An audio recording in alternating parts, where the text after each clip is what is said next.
Hey guys, Whitney here. Welcome to the Passive Investing Made Simple class. I'm your host, Whitney Elkins-Hutten, and I am excited for you guys to join us today. I'm going to give it just a minute for everybody to file into the Zoom room. But if this is your first time joining us today, this is a masterclass that we hold every Tuesday live to help you learn about the ins and outs of passive investing so you can go into your first or next deal with confidence. And with me here today, I have our lovely guest, our very own managing partner of Rehab Wallet, Kelli Garrett. Kelli, welcome to the show. How are you? I'm great. Thank you for having me. Little technical difficulty, but we figure it out. We know how to do mortgages and debt funds, not technology here. No problem. No, we were in touch and I knew she was coming in, but let's go ahead and dive in and get started. Kelli, many people here are new since we were last together in September. So I would love to just get everybody caught up and you just introduce us to who you are and what you do with Rehab Wallet.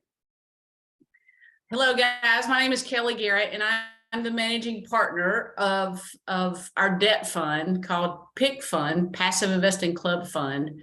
The branding name is called Rehab Wallet. And so what we do is that we bring money in our debt fund, our capital, we raise capital in a debt fund, and then we take that and we lend it out to first lien position, fix and flippers.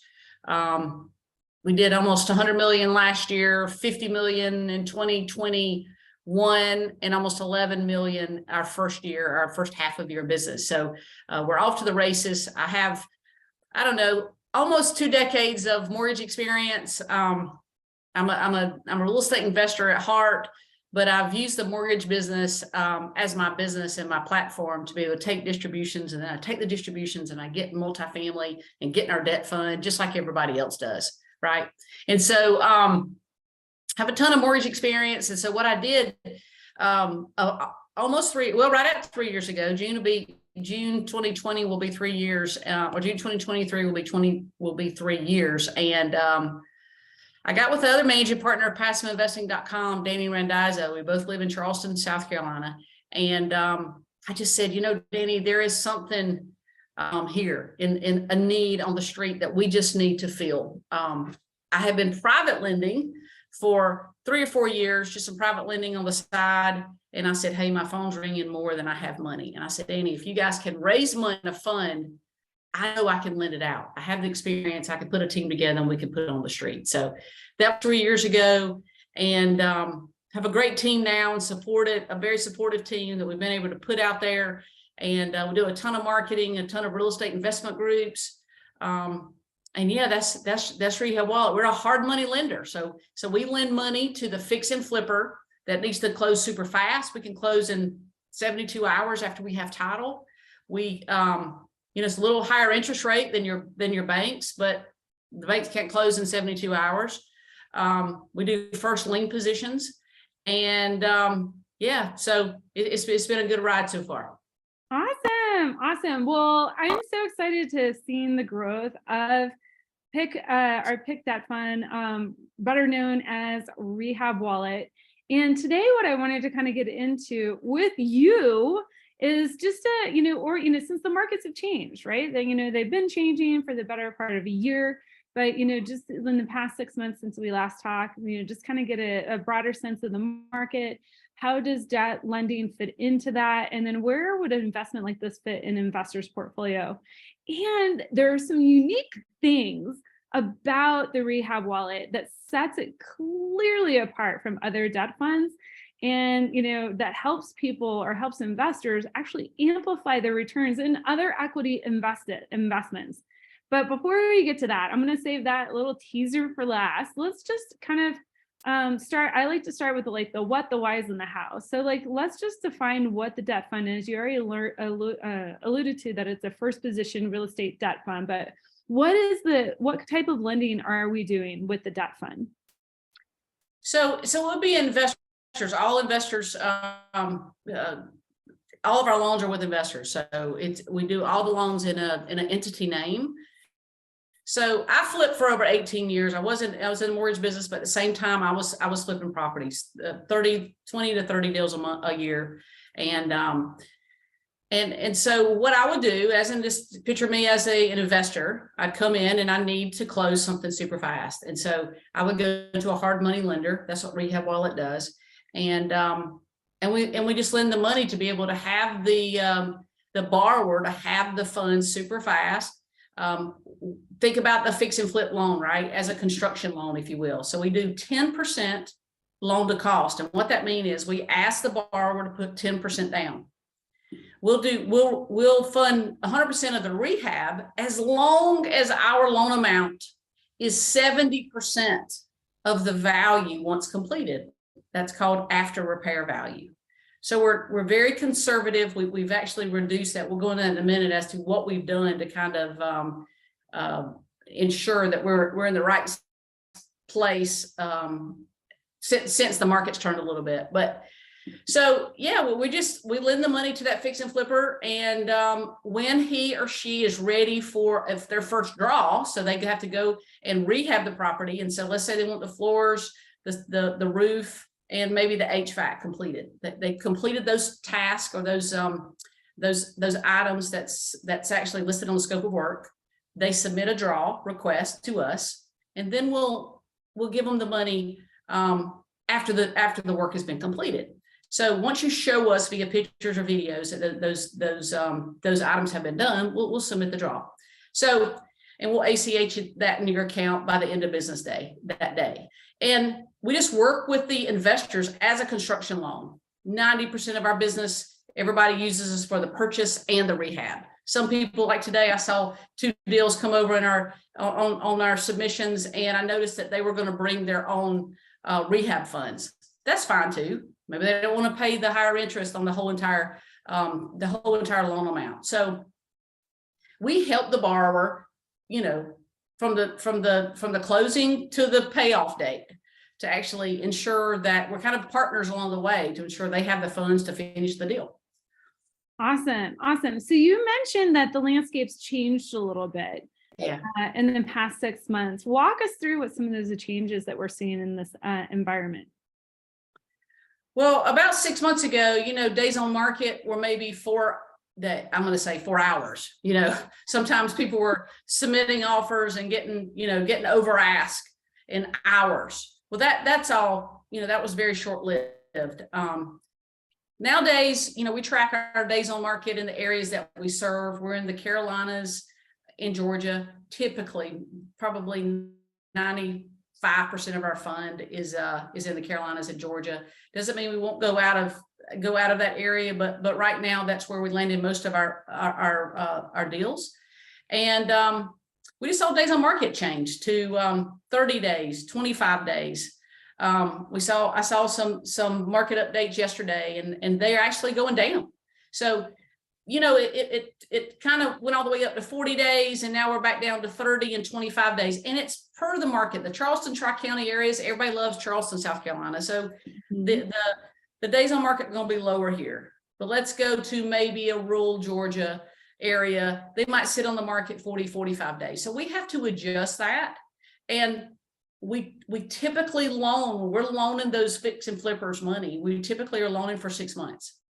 And so we have to make sure that borrower can buy the property, get their permits in place, rehab the property, and then sell it in 6 months, right? And if they can't, what happens is they have to go through an extension. Of course, they'll have to pay additional fee to go through an extension fee, but we'll extend the loan. We're not here to take loans back. But what we've actually been able to see is days on market's changed.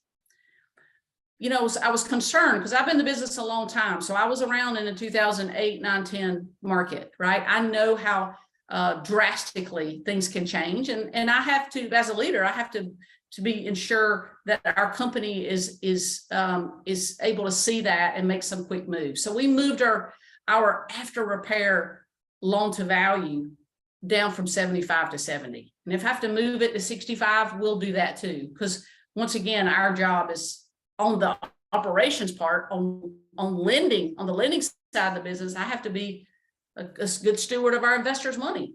And so it's my job to ensure that we're putting good conservative loans on the street, that if I do have to take back a property based on somebody not paying their payment or so forth, then I have a deal that I can just literally put, again, like I told you, I flipped for 18 years. If I have to set up a new department and rehab it myself, set up a team to go rehab it and turn around and sell it, we'll do that as well. But we haven't gone there. We've put good deals on the market, good deals on the street, and we hadn't had that problem just yet.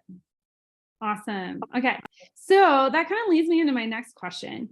And guys, if you're here live, go to your Q&A box and drop in your question. That is the best place to put it so I can keep track and ask questions of Kelli in line with our conversation. Anything that we don't get to, we will hold for our Ask Me Anything session after our recording.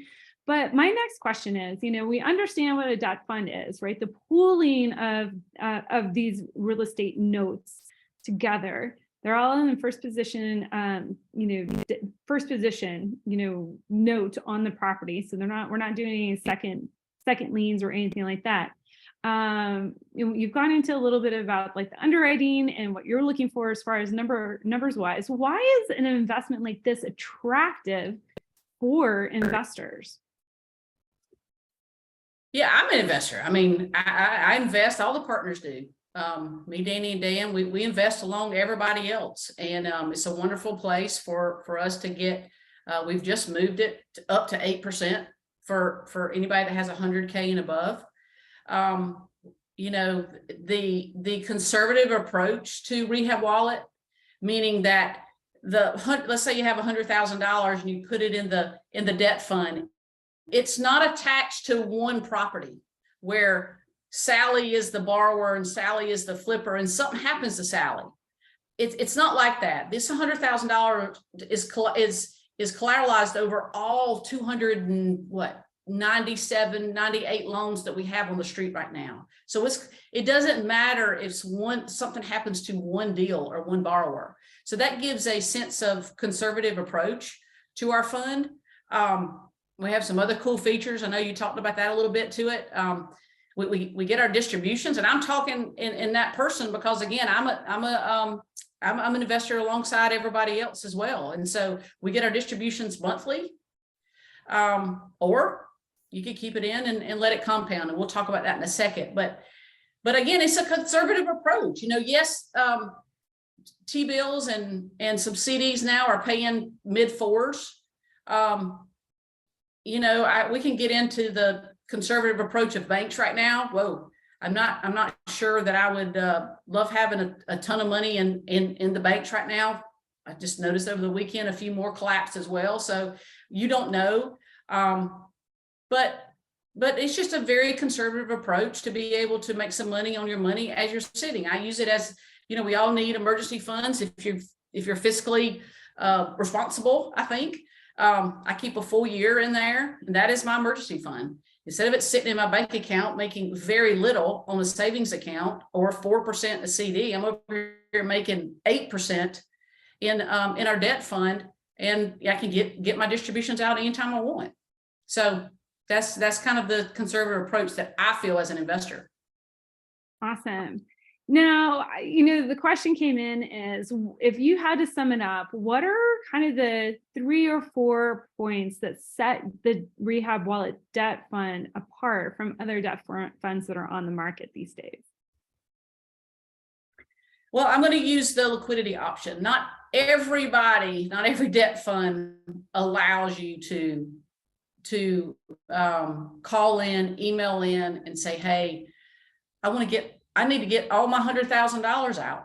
I have a wedding to pay for. I have education to pay for. I have taxes to pay at the end of the year or something, the liquidity option is very unique. It is very hard as an operator and as a partner of this business. That's the hardest part of our business. Balancing the money coming in and coming out to the money that I have over here to go lend out. Right. It's a big, this is why hardly anybody offers these liquidity options like we offer that, because it's the hardest part of our job. It's a ton of communication and a ton of balance and acts throughout the month with our accounting team. So liquidity option sets us apart. There's a compounding feature. For instance, if I do not need my distributions on a monthly basis, I let them stay inside the fund and I just let it ride. And when I let it ride, it compounds monthly. Let's go through an example. $100,000 at $100,000 investment, and it's growing at 6%, right? Well, gracious, 100,000 now is at 8%. So let me change my numbers real quick. So $100,000, I've done this so many times at 6%, I know it. So $100,000 will bring you $667 per month at 8%. Okay. So the compounding feature is this: month 2, you keep your money in. Now your money will grow $100,667 will now grow at 8%. The next month, it's $101,324 will compound at 8%. So it's a simple interest compounding feature that we have in there that I think is unfathomable. I love that piece of it. And now we're compounding somewhere around 11.9, 11.8% instead of our 8 because of the compounding feature, if you keep it in there long enough. So liquidity, the conservative approach of the collateral over all those first lien positions. Distributions, if you want your distributions, we'll pay them monthly. So many other debt funds pay quarterly. So you can have monthly distributions. So there's a lot of a lot of aspects of our debt fund are just very different. It makes it harder on the operators, but better for the investors. Mm-hmm. Now, I love, and I don't think we really did this part of your experience justice. And, Kelli, you and I have talked at length about this, but I would be remiss if we didn't bring this back up, is that your goal, and I think it's, probably everybody's goal, but being able to say it's your goal and then actually execute on it and saying zero default, I think that comes from a depth of knowledge and experience, past experience, but also there's the science and then the art of this field. And so I would just love for you to kind of speak about how you think about that. How do you work with the clients that are borrowers? Yeah. So just speak to that for a little bit, because I think investors should really understand, again, the art of which that you bring to this field.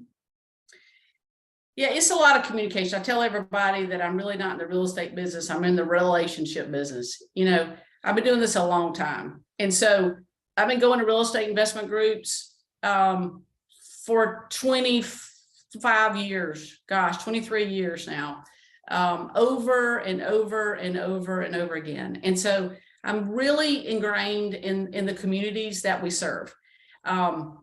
So the default feature, or the lack of defaults that we have, I feel like has been this relationship. For instance, if we have a borrower that has been, we don't understand what borrowers are going through, right? Maybe they're a little newer, maybe they're going through a divorce, maybe they just had a death in the family. We don't know. And so you're wondering why have you not taken this draw, right? You have $50,000 in your draw fund, and now we're 4 months in and you haven't taken your first draw. Something's wrong. Something is just wrong. Something's happened. So we don't know all of our borrowers at this point. At the beginning we did. Now we don't know them all personally, but we build a relationship when you start originating loans. So we'll get our director of sales who started the relationship with them and reach out to them like, why are you not? So those are some lists and some reports that come to me on a weekly basis on our weekly call. We have a standing weekly call with our whole team, and those are some of the things. That's one small thing. Maybe it's insufficient funds, right? On the first of the month, we go and pull payments. That's just how we do it. We don't expect payments to come in. We go and pull the payments. Well, let's say for some reason it was an NSF. Well, we want to know, like, how many NSFs do we have, and on what that, and so there might be a problem. Maybe it's a situation where just the checking account didn't have the exact amount of money, so people's moving money in, and it's just a lot of communication going back and forth. I think as a flipper, I can understand what they're going through. I just do. As a flipper, especially at the beginning, we like to be out there in the field, right? Some of the boys and girls literally have tool belts on and slinging a hammer every day. This in the office setting is just not their jive, right? They love being out on the projects and love design and love knocking a wall out. So I've had to really help my team understand that not everybody's sitting in the air condition or in the heat and sitting at a computer waiting on your email, right? They're out there in the freezing cold, whether you're in Colorado or in the 110 degrees humidity of Charleston, South Carolina. So they're frustrated and they just don't like to do paperwork. So I think it's helped. When I brought on my director of sales, she worked for me early on in my career as a young 21-year-old. She worked for me, and so she has my culture. She also flipped. So we now have employees that have a flipper's mentality, and so that's why we say we're a flipper's lender. We have to understand what they're going through, and we work with them to ensure that we don't have a default. We have had one. I think since I've talked to you, we had zero, and now we have had one in Brunswick, Georgia. Great story. Well, bad for them, but we had to go through foreclosure because they just didn't make their payment, and they just couldn't refinance. They were trying to refinance out and just couldn't, and we just gave them as much time as possible. Refinanced it. 48 hours. We had the locks changed. A broker on the deal, listing it, signing the yard, got a full price offer in 48 hours, and made over $40,000 on that default as a lender. Now, why they just didn't list it, I don't know. I think it's just that they were wanting to hold on to it too long. The refinance just would not happen, and we gave them much time to refinance. But while that was a default, we didn't have a deficiency. And that's a very clear distinction, right? There's default and the fund loses money, and then there is actually solving the problem. And yes, while it's a technical default, the fund can actually make money. You would wish that the borrower would do that, right? But yeah. But it is sometimes a necessity. All right, so here's kind of a direction or a question for you, because I know the inner workings of the fund. How can somebody utilize the Rehab Wallet fund in order to boost their equity returns, right? Because when you invest in a debt fund, you don't get any equity, but there's a unique relationship here between the PIC debt fund and then the other PIC investments that I wanted to kind of highlight here. Yeah, I mean, instead of taking your distributions, let's use. I think your material coming out was about a car wash deal, and I'm in the most recent car wash deal as well. And so, instead of taking your quarterly distributions from the car wash or monthly distributions, however they pay out, you can take those distributions, move them into the PIC fund, debt fund, and let your distributions continue to compound at 8%. So that's one way the distributions can be leveraged and compounded within the PIC fund. Awesome. And I've had a couple of people like hit me up in the questions area, and they want to get a link to the PIC debt fund. I'm going to drop that information here in the chat. If you're listening to this on your favorite podcast player of choice, feel free to email me at whitney@passiveinvesting.com, and I can get you that information as well. Let's see here. So for all of you guys who are, pinging me right now, interested in how to use this with your current, PIC investments, passiveinvesting.com investments, go over to the chat right now, because I did just drop that link in there. Now, So what I heard you say is if you're currently in a passiveinvesting.com deal, that you actually have the opportunity to not take your distributions, but have them immediately go over to the PIC fund. Does that require a previous investment in the PIC fund in order to utilize that feature? You know what, Whitney, I don't know that. It does. I'll let you have the hook, Kelli. Yeah, I was gonna say it. You know, we have a minimum of 25,000 in the PIC fund, so I would think you had to have the minimum in. Is that right? Yeah, you have to be in on the PIC debt fund. But yeah, a lot of our investors are doing exactly what you mentioned at the beginning of the show. They're investing in our equity deals, but they also have like maybe monies that are in a retirement account. So they have had an initial relationship in the PIC debt fund somehow. Now you can't blend cash and retirement. So, you guys will, if you have an individual situation, reach out to me at Whitney and passiveinvesting.com. We can talk through probably some of the better strategies on how to make that work for you. But once you have that initial investment in the PIC debt fund, now we can sit here and, harvest those returns and move them over into the PIC equity funds, whichever one you might be in, or car wash or multifamily, self-storage. And then you can essentially eliminate the middleman and not have to send that back to the bank, let it all gather up to 25K and then move it back into the PIC debt fund. We can actually help you navigate that pretty seamlessly back and forth between the equity and the debt fund. And then you can utilize the liquidity feature when you're ready to place your next PIC investment. So, we aim to make that a very smooth process for our investors. Now, Kelli, I always ask this because while I think this is like one of the greatest, one of the most well-constructed debt funds out there in the investing world today, I might be a little partial here, but no, just everything that you said earlier, I think really does highlight it as, a very unique tool that's different from everything else that we're seeing in the market today. I always like asking the question, who is this not for? I would say probably somebody that literally needs their money out tomorrow or the following day. It's not a savings account. I definitely have a liquidity option. Don't get me wrong. It's there. And we as the operators have 90 days to get you back your money. And typically it's back in weeks. We have a system and a communication feature that ensures that everybody gets their money back as quickly as possible. But the in and outs is very difficult on the operator, and there's just no sense in it.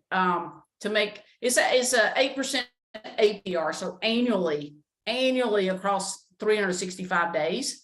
So if you're not consistently keeping your money in something and you're having to take it back out and letting it sit for 2 months and putting it back in, the APR is not going to be 8%. So it's not for somebody that needs it in a month from now. It's just not. It's not for somebody that doesn't have $25,000. So I think that's a very low entry, comparably speaking, to a lot of debt funds. 25,000 is a low entry. A lot of people, a lot of debt funds don't want to deal with an administrative expense of that, but we allow for that. Other than that, I can't really think of somebody that it's really not for. I think that fiscally, the fiscal education of this, like this is what people do. This is what the normal society won't explain to you and tell you these tools are out there in order to have momentum with our money, right? This is just because I always say that everybody can make money, some can keep it, but very few know how to multiply it, right? And so this is a multiplying platform in order to multiply your money. And again, not everybody knows how to do that. And this is what the wealthy have and know what to do. And passiveinvesting.com has put this together, and we have put this together. Yes, is it a difficult fund to do? Yeah, it's difficult. It's not the easiest thing to do as an operator, but it's definitely set up for our investors to multiply their money and have a tool to multiply their money finally. Mhm. You know, and one other thing, and we haven't, I know you mentioned it, but I would just like to highlight it, you know, being a passive investor myself and, you know, investing in other tools that are out there on the market. One thing that I really appreciate about this particular fund, it's not a debt fund that's going out and buying up packages of loans where you don't have any idea who the borrower was in the loan. This is investing in a vehicle that is taking on the first position lien, and they're originating the original loan. And so there's already that relationship that the team has with the borrower. And so there, for me, that eliminates, amongst all the other bells and whistles that you've already mentioned, and that it inherently removes a lot of the risk, at least for me as an investor from, Yeah, that makes sense. I mean, think about it, 82.5%, right at 82.5% of our business is return borrowers. So we do have a relationship. We know their birthdays. We congratulate them on closings. We see them at the real estate investment groups that we go and sponsor monthly and travel hours and hours to go to. So we do have these relationships with these people. That's a great point. Mm-hmm. Yeah. And I want to also pull in some other threads, since we've talked about how you can pair this with an equity investment in order to boost returns, but there's some other uses too. We talked a little bit last time about, I think I called it how to build a debt ladder. And then somebody was like, don't you mean a note ladder? I'm like, yes, that's what I meant. A note ladder. But for me, I use a tool like the Rehab Wallet to position, like if I have a pool of money that I'm looking to invest over the next 12 to 24 months, and I need that liquidity out, I will build up a series of notes within a tool like this. That way I can, utilize the liquidity feature. I know my husband uses the PIC Rehab Wallet, the PIC debt fund, to for his IRA accounts. He's just like, he doesn't want to deal with like any sort of equity investments. We're working on that, right? Like the whole, like some people can create it, not everybody can keep it, but certainly not everybody can grow it. We're working on that mindset with him, but he utilizes it in his IRA accounts. And because, now he's not having to deal with, potential UBIT or anything like that, any additional taxes. So it pairs really well with self-directed IRA accounts. Well, Kelli, go for it. IRA, the self-directed piece of this is just another tool and another, I guess, cherry on top without it being tax-free. I don't know how you get any better. I really don't. I mean, besides, like I said, besides zero risk, there's minimal risk with this, but because it is stretched over so many different loans, that's why I'm happy when we do grow, because it actually increases the conservative approach or decreases the risk the more loans we have on the street. So as an investor, that's the way I feel. But the IRA feature of that, you grow your money, multiply your money, as well as it running out tax-free. You just, there's nothing better than that. Mm-hmm. Besides the equity piece, maybe somewhere. Or depreciation. Exactly. But you're not able to take advantage of depreciation inside an IRA account. So anyway, we'll set that aside. All right, Kelli, before we move to our Ask Me Anything round, is there anything else? What is one thing? Let me ask the question this way. What is one thing that you want an investor to take away from our conversation today? I run the everyday lending side of it. Obviously, when you asked me that question, I didn't know. I have great partners that handle that side, right? I went to Danny and Dan and said, hey, can y'all raise the capital? I can lend it out. We're siloed off, that we stay in our lanes, and that's what I do every day. So what I'd like to take away is that we have, I'm good at a few things, right? And I would say playing basketball was one of my things. In college, I was a 4-time All-American, and I played at a high level, right? So I have to say basketball.